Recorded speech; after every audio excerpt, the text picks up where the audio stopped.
Almost 5 decades ago, the first ever video game to be created came to life, a game known as Pong. Ever since then, video games have evolved into a realistic 3D world with a whole narrative. It's a new way of storytelling. As technology gets more advanced, video games become more and more realistic. Look at a game from over 40 years ago, Pong, in 1972, the first video game to ever be created. The goal was to simply block the ball and win against your opponent. Then, let's look at a more modern game. The Last of Us Part 2 from 2020 is a 3D open world with realistic graphics and a long, emotional and well-written narrative. This is a perfect example of how video games have evolved over the decades.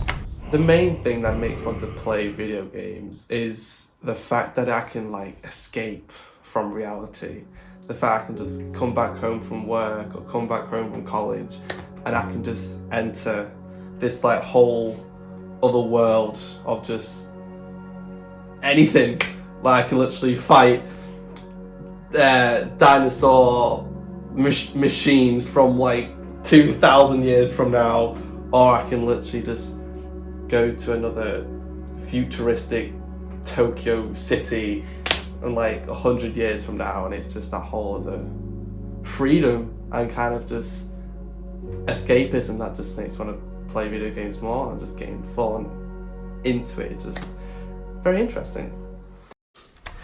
When it comes to video games, storytelling helps the players feel involved in the game and encourages them to understand what to do next.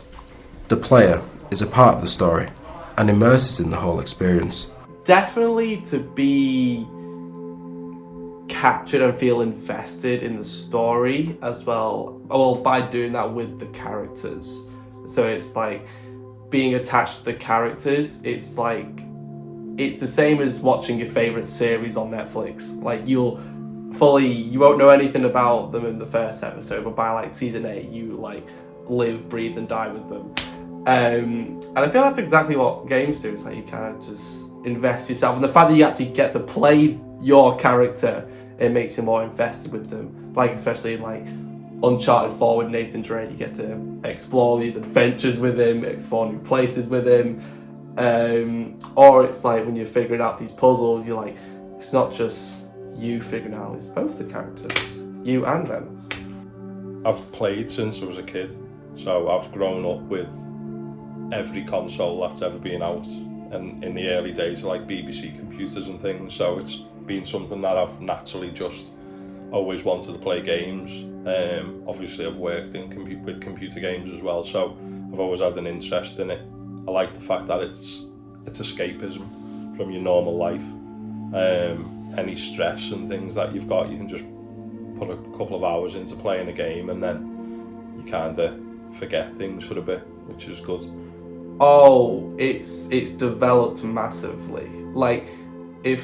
When you come look at the very first game, Pac-Man, that's literally the whole purpose of it, literally eat little yellow dots and get away from ghosts, and that's it.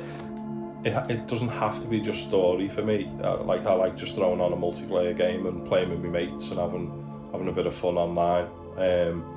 I like certain types of games, so I like any to do with warfare, battlefield, things like that. I've always liked them.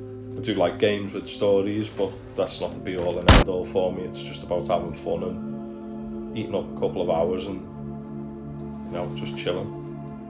Storytelling brings language learning alive and creates a participatory and immersive experience that allows young learners to enjoy hearing the language in a dynamic, sometimes stylistic and entertaining way.